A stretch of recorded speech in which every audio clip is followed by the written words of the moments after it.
ایک بادشاہ محل کی چھت پر ٹہلنے چلا گیا۔ ٹہلتے ٹہلتے اس کی نظر محل کے نزدیک ایک گھر کی چھت پر پڑی، جس پر ایک بہت خوبصورت عورت کپڑے سکھا رہی تھی۔ بادشاہ نے اپنی باندی کو بلا کر پوچھا، یہ کس کی بیوی ہے؟ باندی نے کہا، بادشاہ سلامت، یہ آپ کے غلام فیروز کی بیوی ہے۔ بادشاہ نیچے اترا۔ بادشاہ پر اس عورت کے حسن و جمال کا سحر چھا گیا تھا۔ اس نے فیروز کو بلایا۔ فیروز حاضر ہوا تو بادشاہ نے کہا، فیروز، ہمارا ایک کام تم نے کرنا ہے۔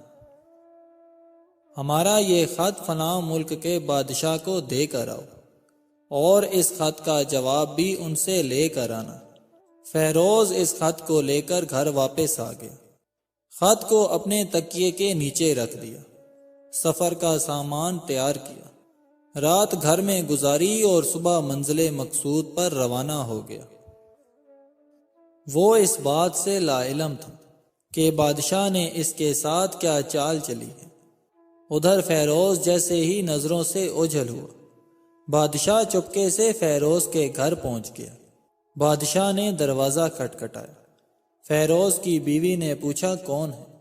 بادشاہ نے کہا، میں بادشاہ ہوں، تمہارے شوہر کا مالک۔ تو اس نے دروازہ کھولا۔ بادشاہ اندر آ کر بیٹھ گیا۔ فیروز کی بیوی نے حیران ہو کر کہا، آج بادشاہ سلامت یہاں ہمارے غریب خانے میں۔ بادشاہ نے کہا، میں یہاں مہمان بن کر آیا ہوں۔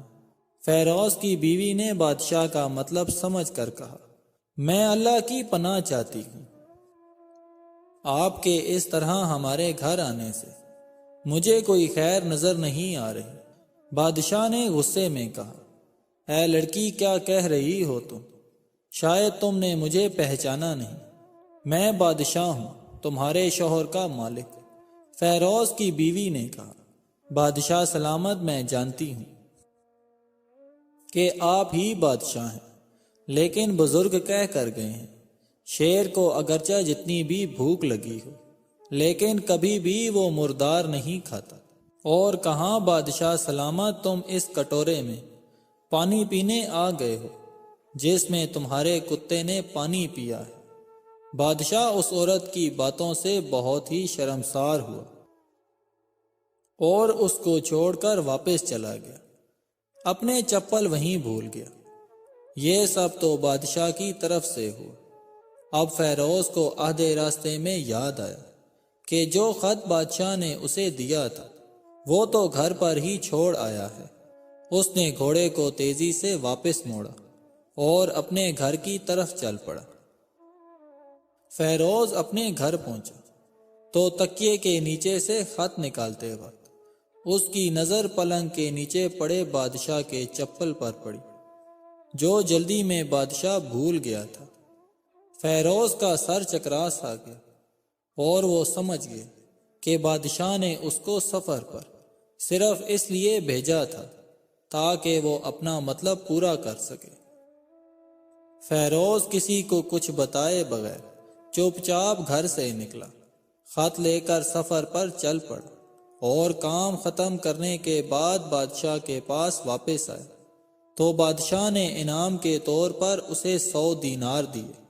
فیروز دینار لے کر بازار گیا اور عورتوں کے استعمال کے قیمتی کپڑے اور کچھ تحائف بھی خرید لیے۔ گھر پہنچ کر بیوی کو سلام کیا اور کہا، چلو تمہارے میکے چلتے ہیں۔ بیوی نے پوچھا، یہ کیا ہے؟ اس نے کہا، یہ بادشاہ سلامت نے انعام دیا ہے اور میں چاہتا ہوں کہ یہ پہن کر تم اپنے گھر والوں کو بھی دکھاؤ۔ بیوی، جیسا آپ چاہیں۔ بیوی تیار ہو کر اپنے شوہر کے ساتھ ماں باپ کے گھر چلی گئی۔ داماد، بیٹی اور ان کے لائے گئے تحائف کو دیکھ کر وہ لوگ بہت خوش ہوئے۔ فیروز بیوی کو ادھر ہی چھوڑ کر گھر واپس آ گیا اور 1 مہینہ گزرنے کے باوجود نہ بیوی کا پوچھا اور نہ اسے واپس بلایا۔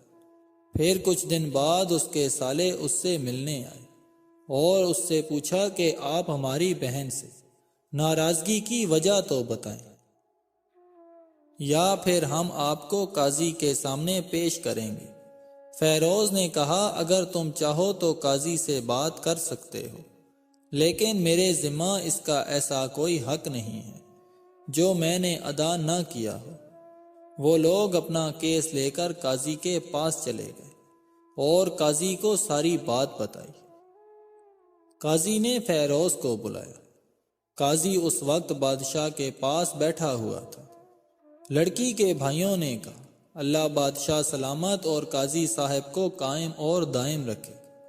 قاضی صاحب ہم نے ایک سرسبز باغ، پھلوں سے بھرے ہوئے درخت اور ساتھ میں ایک میٹھے پانی کا کنواں اس کے حوالے کیا، لیکن اس شخص نے ہمارا باغ اجاڑ کر رکھ دیا، سارے پھل کھا لیے، درخت کاٹ لیے اور کنویں کو خراب کر کے بند کر دیا۔ قاضی فیروز کی طرف متوجہ ہوتے ہوئے ہاں بھائی لڑکے تم کیا کہتے ہو اس بارے میں؟ فیروز نے جواب دیا قاضی صاحب جو باغ مجھے دیا گیا تھا وہ اس سے بہتر حالت میں نے انہیں واپس کیا ہے۔ قاضی نے پوچھا کیا اس نے باغ تمہارے حوالے ویسی ہی حالت میں کیا ہے جیسے پہلے تھا؟ انہوں نے کہا ہاں ویسی ہی حالت میں واپس کیا ہے، لیکن ہم اس سے باغ واپس کرنے کی وجہ پوچھنا چاہتے ہیں۔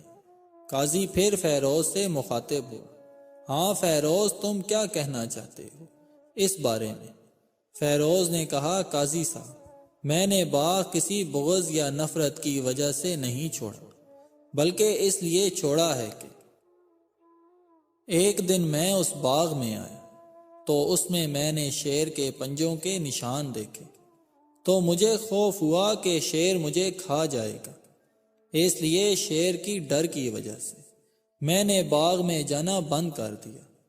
بادشاہ جو ٹیک لگائے یہ سب کچھ سن رہا تھا، اٹھ کر بیٹھ گیا اور کہنے لگا فیروز تم اپنے باغ کی طرف امن اور مطمئن ہو کر جاؤ، واللہ اس میں کوئی شک نہیں کہ شیر تمہارے باغ آیا تھا، لیکن وہ وہاں پر نہ تو کوئی اثر چھوڑ سکا اور نہ کوئی پتا توڑ سکا اور نہ ہی کوئی پھل کھا سکا۔ وہ وہاں پر تھوڑی دیر رکا اور مایوس ہو کر واپس لوٹ گیا، اور خدا کی قسم میں نے کبھی تمہارے جیسے باغ کے گرد لگی مضبوط دیواریں نہیں دیکھی۔ جب فیروز نے دیکھا کہ بادشاہ خدا کی قسم اٹھا رہا ہے تو اس نے یقین کر لیا اور اپنی بیوی کو لے کر گھر واپس آ گیا۔ نہ تو قاضی کو پتہ چلا اور نہ کسی اور کو کہ کیا ماجرا تھا۔ کیا خوب لوگ تھے، اپنے گھر کا راز کسی کو ظاہر نہیں ہونے دیتے تھے، اپنے گھروں کے بھید کسی کو ظاہر نہ ہونے دو۔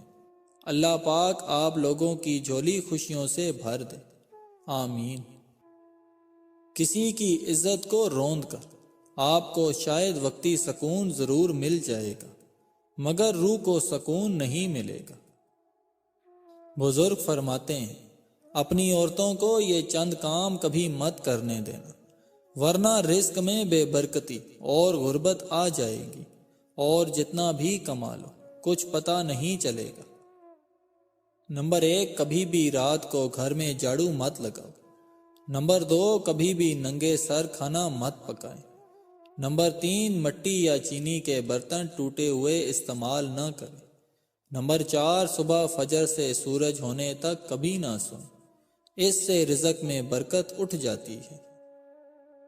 رب کو وہ آنکھیں بہت محبوب ہوتی ہیں جو اس کی محبت میں روئی ہوں، جو اپنے کیے گناہوں پر شرمسار ہوں، جو کسی کا دل دکھا کر شرمندہ ہوں، جو برائی کو دیکھنا ناپسند کرتی ہیں۔